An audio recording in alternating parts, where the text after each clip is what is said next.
नमस्कार। अपना प्रदेश उत्तर प्रदेश उत्तराखंड देख रहे हैं आप। मैं हूं आपके साथ पूजा मोहन पांडे। उपराष्ट्रपति वेंकैया नायडू सपरिवार 3 दिवसीय यूपी दौरे पर हैं। आज उनके यूपी दौरे का दूसरा दिन है और आज राष्ट्रपति अयोध्या में रामलला के दर्शन और हनुमानगढ़ी में पूजा अर्चना के बाद वाराणसी पहुंच चुके हैं, जहां वो सीधे दशाश्वमेध घाट पर पहुंचे। दशाश्वमेध घाट पर उपराष्ट्रपति गंगा आरती में शरीक हुए हैं। इसके लिए दशाश्वमेध घाट पर भव्य तैयारियां की गई थीं। उपराष्ट्रपति कल काशी विश्वनाथ मंदिर में दर्शन पूजन करेंगे, जिसके बाद वो बरेका में दोपहर का भोजन भी करने वाले हैं। यहां से वो पड़ाव स्थित पंडित दीनदयाल उपाध्याय स्मृति स्थल जाएंगे, जहां पर पंडित दीनदयाल उपाध्याय के जीवन चरित्र पर बनी 3D फिल्म का अवलोकन करने के साथ ही उस परिसर में बने संग्रहालय को भी देखेंगे। देर शाम बाबतपुर से वो दिल्ली रवाना हो जाएंगे। उपराष्ट्रपति के वाराणसी आगमन को देखते हुए सुरक्षा एजेंसियां भी अलर्ट मोड पर हैं। तो वहीं शहर से लेकर गंगा किनारे दशाश्वमेध घाट तक का इलाका दुल्हन की तरह सजाया गया है।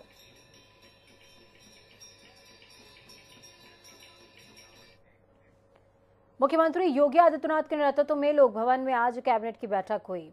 इस बैठक में स्वतंत्र देव सिंह के अलावा योगी कैबिनेट के कई मंत्री शामिल हुए। इस बैठक में यूपी के विकास मॉडल और विभिन्न विकास की योजनाओं पर चर्चा हुई है। अगर हम मीटिंग में हुए फैसलों की बात करें तो इसकी फेहरिस्त काफी लंबी है। नोएडा इंटरनेशनल एयरपोर्ट जेवर के संचालन सितंबर 2024 तक शुरू करने के लक्ष्य के साथ ही तेजी से काम के निर्देश दिए गए हैं।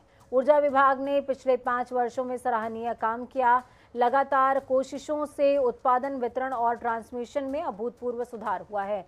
अब team UP power for all के लक्ष्य के साथ 24 घंटे 2700 दिन नियोजित ढंग से काम करने वाली है।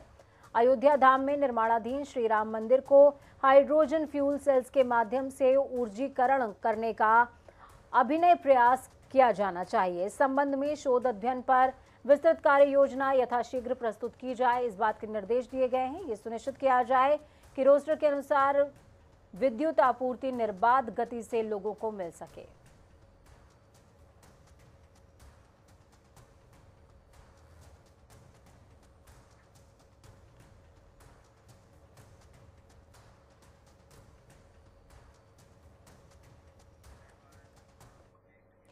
सीएम योगी के निर्देश के बाद नगर विकास मंत्री AK शर्मा आज लखनऊ हजरतगंज क्षेत्र में पहुंचे और कर्मचारियों का हौसला बढ़ाया। पहले सफाई के बाद सरकारी ऑफिसों की दीवारों पर प्रिंटिंग बनवाए जाने को कहा गया। फिर अभियान को गुड से ग्रेट की तरफ अभियान को बढ़ाए जाने के निर्देश दिए गए हैं। इस दौरान नगर विकास मंत्री ने कहा कि शहरों के व्यवस्थापन के लिए कमर कस के तैयार हो जाइए। पहले चरण में नगरों की सफाई से शुरुआत होगी। सभी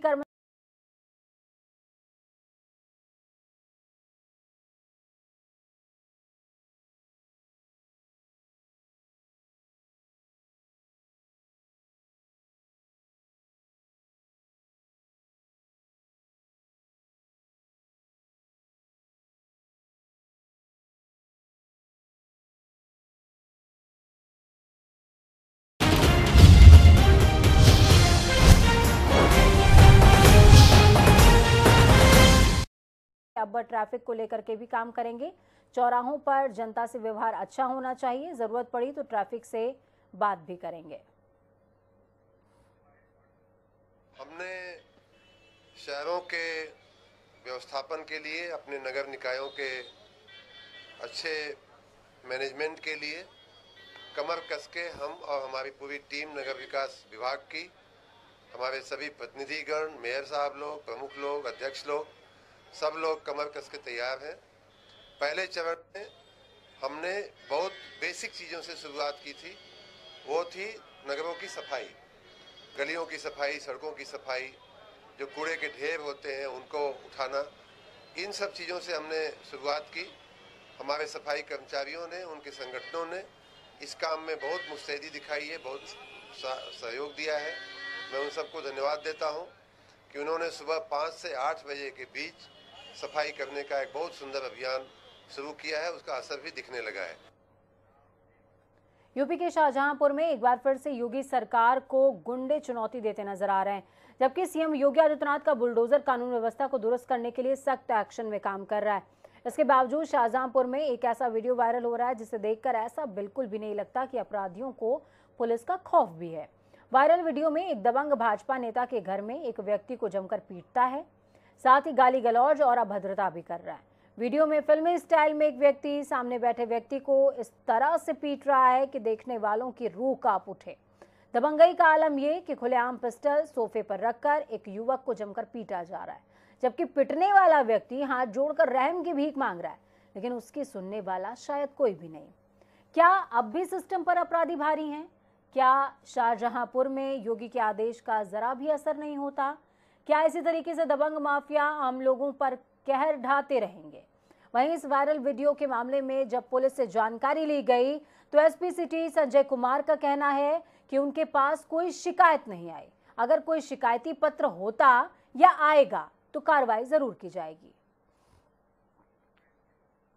ये किसी भाजपा कार्यालय का बताया जा रहा है, लेकिन कहाँ का है ये नहीं सर्च हो रहा है। नहीं, इस संदर्भ में कोई शिकायत प्राप्त हुई है। अगर कोई शिकायत प्राप्त होती है या कोई ऐसी पहचान होती है तो आवश्यक कार्रवाई की जाएगी।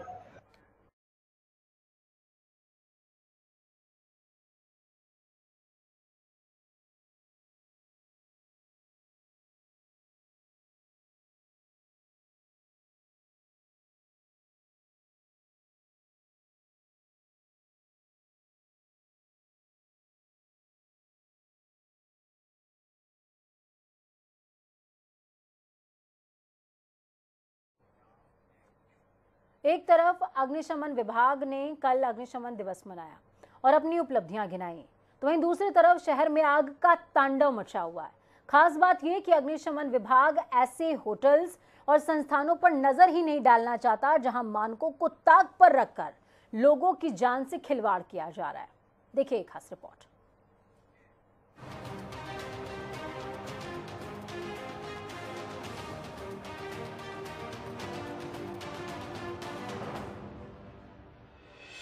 बुधवार की रात विभूति खंड स्थित सेवी ग्रैंड होटल में आग लग गई। जिस वक्त बेसमेंट में आग लगी उस समय होटल में सैकड़ों लोग मौजूद थे। कुछ ही देर में आग ने विकराल रूप ले लिया। लोग मदद को चिल्लाने लगे तो कर्मचारियों ने होटल में लगे फायर पंप को चलाने की कोशिश की, लेकिन जंग खा चुके उपकरण किसी काम के नहीं थे। सामने एक समाचार पत्र के कार्यालय से पाइपलाइन खींचकर कुछ मदद पहुंचाई गई। इस बीच करीब आधा दर्जन फायर ब्रिगेड की गाड़ियों ने मौके पर पहुंचकर आग पर काबू पा लिया। मानकों को ताक पर रखकर चल रहे नामचीन होटल सैकड़ों लोगों की जिंदगी से रोज खिलवाड़ करते हैं। लखनऊ में गर्मी का कहर बरपा हुआ है और ऐसे में आग लगने के हादसे भी बढ़ते जा रहे हैं। लेकिन इसी दिन कई ऐसे अधिकारी हैं जिन्होंने दावे किए कि उन्होंने एक बड़े आयाम को छुआ है और कई ऐसे उपकरणों का इजाद किया है जिससे अब आग पर आसानी से काबू पाया जा सकता है। ये लखनऊ का सेवी ग्रैंड होटल है जहाँ पर कल एक भीषण आग लगी और इस तरह की न जाने कितनी ऐसी बिल्डिंगें लखनऊ में खड़ी हुई हैं जहाँ पर लखनऊ की जो फायर सर्विसेज है उन्होंने यहाँ पर परीक्षण किया, इनको एनओसी तक बांट रखी है। और इस बड़े आलिशान होटल की एक तस्वीर ये भी है कि यहाँ पर जब आग लगी तो बेसमेंट में आग लगी थी और कई लोग उसमें फंसे भी हुए थे। आप इसमें देख सकते हैं कि ये जो इनके उपकरण है ये किस तरह से जंग खा चुके हैं और सालों से इनका इस्तेमाल नहीं हुआ, जबकि हर साल इनको जो एनओसी होती है वो लेनी पड़ती है फायर डिपार्टमेंट से। और इन्हीं सब का नतीजा है कि इस तरह के हादसों में लोगों की जानें जाती हैं और इस तरह के होटल्स लापरवाही की इंतहा तक जाते हैं, जिसकी वजह से लोग हादसे का शिकार हो रहे हैं। कैमरा पर्सन आशीष के साथ तौकीर किदवई, जनता टीवी लखनऊ। सीतापुर जेल में बंद पूर्व मंत्री और सपा विधायक आजम खान की मुश्किलें कम होने का नाम ही नहीं ले रही। फिरोजाबाद में 15 साल पुराने मामले में स्थानीय अदालत ने आजम खान के खिलाफ गैर जमानती वारंट जारी करते हुए 30 अप्रैल तक पेश करने का आदेश दिया है। 2007 में विधानसभा चुनाव के दौरान शहर के हुसैनी मोहल्ले में चुनावी सभा में सपा नेता आजम खान ने सांप्रदायिक और भड़काऊ भाषण दिया था। चुनाव प्रेक्षक ने भाषण की सीडी देखने के बाद कार्रवाई के आदेश दिए थे। इस पर तत्कालीन रिटर्निंग ऑफिसर ने थाना रसूलपुर में मुकदमा दर्ज कराया। इस मामले में आजम खान ने हाईकोर्ट से स्टे ले रखा था। अपर मुख्य न्यायिक मजिस्ट्रेट की अदालत ने उनके खिलाफ गैर जमानती वारंट जारी किए। आदेश में कहा गया कि अभियुक्तों की ओर से कोई आदेश दाखिल नहीं किया गया, जिससे स्पष्ट हो गया कि स्टे को बढ़ाया गया है।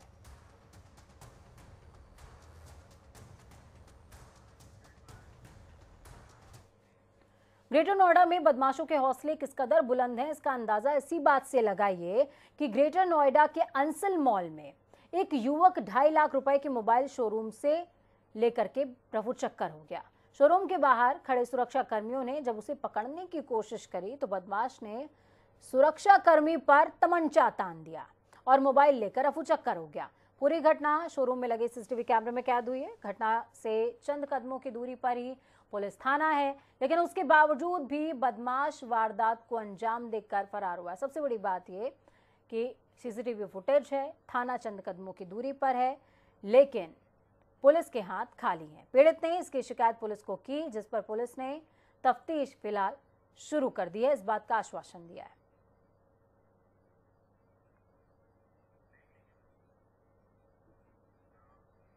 वक्त यहाँ पर छोटे से ब्रेक का। ब्रेक के उस पार खबरों का सफर लगातार जारी है।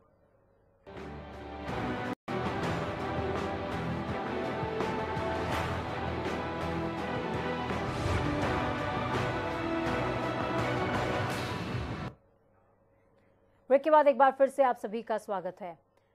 खबरों में आगे बढ़ते हुए आपको बताएं कि अलीगढ़ में चलते हुए ऑटो में सवार महिला से गैंगरेप की घटना का मामला सामने आया है। 35 वर्षीय महिला दिल्ली की रहने वाली बताई जा रही है और देर रात दिल्ली से अलीगढ़ ससुराल जाने के लिए आई थी। बस अड्डे से अकराबाद थाना क्षेत्र जाने के लिए ऑटो पकड़ा। ऑटो में महिला के साथ 3 व्यक्ति और सवार हो गए और सवारी रास्ते में उतर गई। आपको बता दें कि नानव पुल के पास में पहुंचे ऑटो ड्राइवर और 2 सवारियों ने महिला के साथ गैंगरेप की वारदात को अंजाम दिया है। पीड़ित महिला का आरोप है कि 20,000 रुपए और मोबाइल फोन भी लूट लिया गया। इस पूरे मामले में पुलिस पड़ताल में जुट गई है। एसएसपी ने घटना का संज्ञान लेते हुए मुआयना शुरू किया है।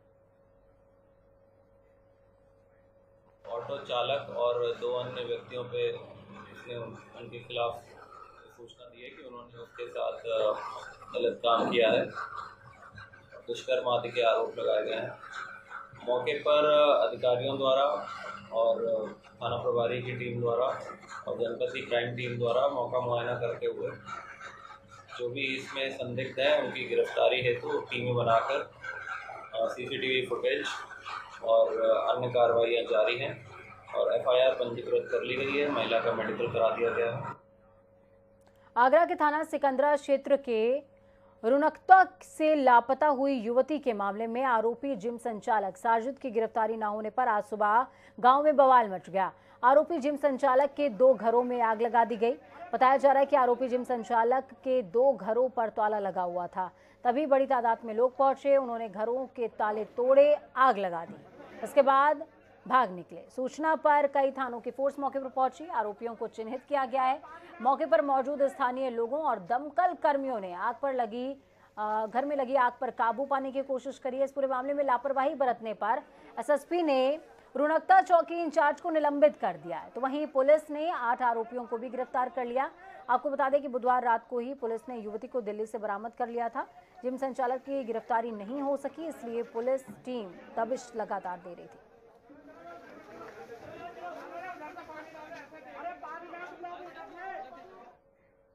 तो खबरों में आगे बढ़ेंगे, बात उत्तराखंड की करेंगे। उत्तराखंड की सियासत में लगातार आरोप और प्रत्यारोप का दौर जारी है। बीजेपी और कांग्रेस एक दूसरे पर आरोप प्रत्यारोप लगाते नहीं थक रहे हैं। दूसरी ओर कांग्रेस के नेता अपनी ही पार्टी के नेताओं पर आरोप लगा रहे हैं। उत्तराखंड विधानसभा चुनाव में मुस्लिम यूनिवर्सिटी के मामले को लेकर कांग्रेस कई धड़ों में बटी नजर आती है। अब कांग्रेस के बड़े नेता मुस्लिम यूनिवर्सिटी के मुद्दे को लेकर अपनी ही पार्टी पर जांच की मांग कर रहे हैं और इसको लेकर मुख्यमंत्री पुष्कर सिंह धामी ने कहा है कि कांग्रेस पार्टी के नेताओं में आपसी तालमेल की कमी है। यही वजह है कि वो तुष्टीकरण की राजनीति करते हैं। जांच जैसे कोई विषय नहीं है। कांग्रेस का ये प्रेम किसी से छुपा हुआ नहीं है। तुष्टीकरण करना उनकी कोई नई बात नहीं है और देश की आज़ादी से लेकर अभी तक तुष्टीकरण ही करते रहे हैं।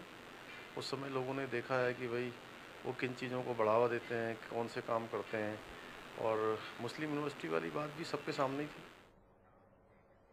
उत्तराखंड कांग्रेस में नाराज विधायकों की बैठक तो नहीं हो पाई, लेकिन बयान देने वाले विधायकों पर अनुशासन की कार्रवाई जरूर हो सकती है। प्रदेश अध्यक्ष करण माहरा का कहना है कि संगठन सबके लिए समान है। इस तरह की बातों से जमीन पर काम करने वाले कार्यकर्ताओं का मनोबल टूटता है। कांग्रेस डिसिप्लिन में चलने वाली पार्टी है और अगर संगठन विरोधी काम किसी ने किया तो फिर अनुशासनात्मक कार्रवाई की जाएगी। हरीश धामी जी की कुछ चीज़ें आई हैं सामने। हमारा संगठन जो है उसमें गौर कर रहा है, परीक्षण कर रहा है और वो जो हाई लेवल की एक मीटिंग होगी उसमें भी इन सब चीज़ों में डिस्कस किया जाएगा और अगर कोई चीज़ बहुत गंभीर नहीं हो, पार्टी का हित ना कर रही हो तो हम विचार करेंगे, नहीं तो ये भी ज़रूरी है कि पार्टी का जो कार्यकर्ता अपना खून पसीना लगा के भूखा प्यासा रह के आपको आगे बढ़ाता है, कांग्रेस की आइडियोलॉजी को आगे बढ़ाता है, उनको धक्का लगता है। एक तो अभी हम हारे थे, लोगों का मनोबल टूटा था, कार्यकर्ता निराश था। ऐसे में हारने के बाद जब इस तरीके की बातें आती तो कार्यकर्ता और निराश होता है, उसके अंदर निराशा घर करती है। मसूरी में गुड फ्राइडे पर ईसाई समुदाय में विश्व शांति के लिए प्रार्थना की गई और प्रभु यीशु मसीह के जीवन के बारे में बताया गया। इस अवसर पर मैथोडिक्स चर्च में प्रार्थना सभा का आयोजन किया गया, जिसमें सभी लोगों ने विश्व शांति के लिए प्रार्थना करी। आपको बताते चले कि ईसाई समुदाय के लिए आज का दिन बेहद महत्वपूर्ण होता है। आज के दिन प्रभु यीशु मसीह को सूली पर लटकाया गया था और तीसरे दिन वो फिर से जी उठे थे।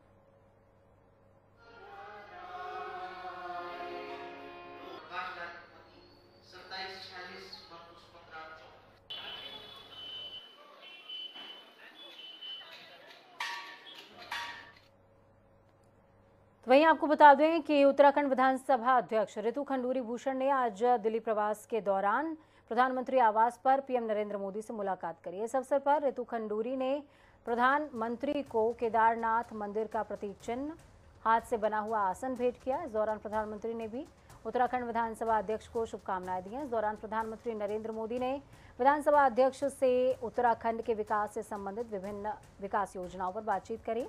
आपको बता दें कि विधानसभा अध्यक्ष बनने के बाद रितु खंडूरी की प्रधानमंत्री से पहली मुलाकात है। इस अवसर पर विधानसभा अध्यक्ष ने प्रधानमंत्री के मार्गदर्शन और आशीर्वाद के लिए उनका आभार भी जताया है।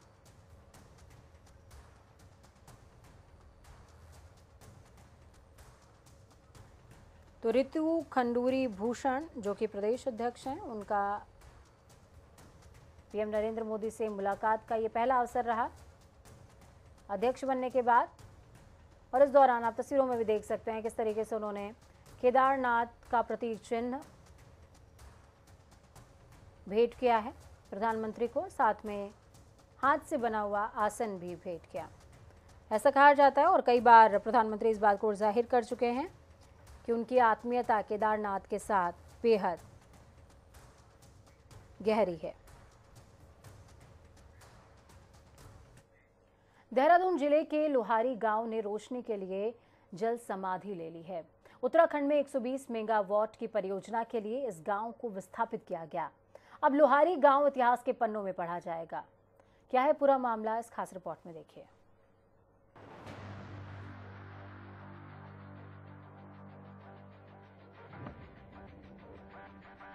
अपने गांव को हमेशा के लिए छोड़ देना कोई छोटा दर्द नहीं होता।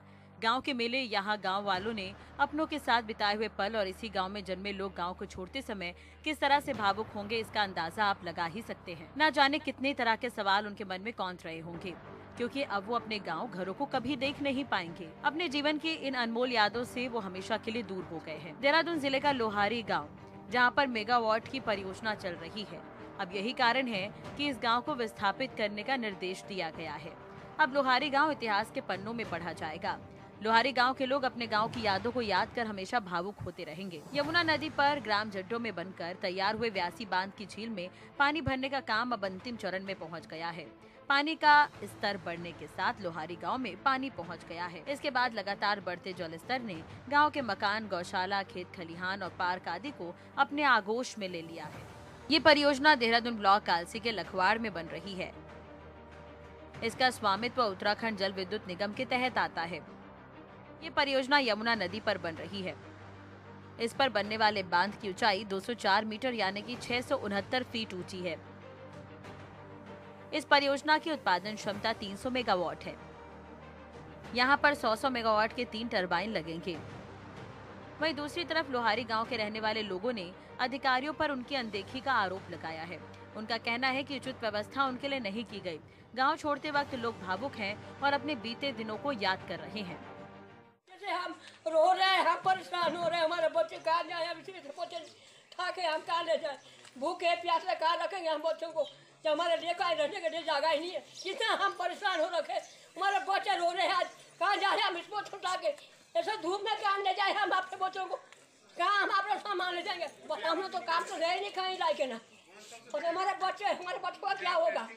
बहुत आजाद होना चाहिए बेचारा को, धन्यवाद दे देना सब लोग जवान जी को। यमुना नदी पर व्यासी बांध उत्तराखंड को बिजली की समस्या से मुक्त करेगी। इस परियोजना के तहत 120 मेगावाट बिजली का उत्पादन किया जाएगा। व्यासी जल विद्युत परियोजना के लिए बनाए गए डैम में पानी भरने का काम अंतिम चरण में पहुंच गया है। बिजली उत्पादन के क्षेत्र में ये परियोजना प्रदेश में मील का पत्थर साबित होगी, लेकिन उन विस्थापितों के दिल का दर्द भी उनके सिवा और कोई नहीं बयां कर सकता। जनता टीवी के लिए अमनप्रीत सिंह की रिपोर्ट।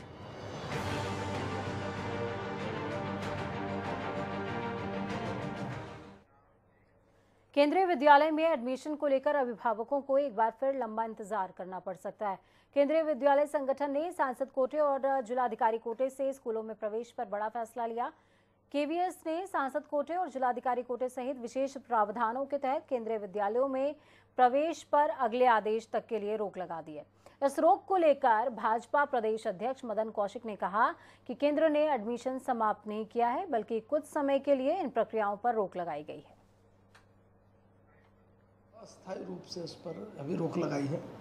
आगे क्या होता है निर्णय बाद में लिया जाएंगे। अभी उसको टेम्परेरी रूप से रोका गया है। इसको पिछली बार भी रोका था, इस बार भी रोका गया है। तो मैं समझता हूँ कि कुछ सोच समझ के निर्णय लिया होगा। अब क्या सोच समझ के लिया ये तो वही बता सकते हैं, लेकिन मेरी जानकारी में कि टेम्परेरी रूप से उसको रोका गया। वक्त यहाँ पर छोटे से ब्रेक का। ब्रेक के उस पर हमारी ये उम्मीद है कि आपका आने वाला कल आज से बेहतरीन और सुरक्षित हो। नमस्कार।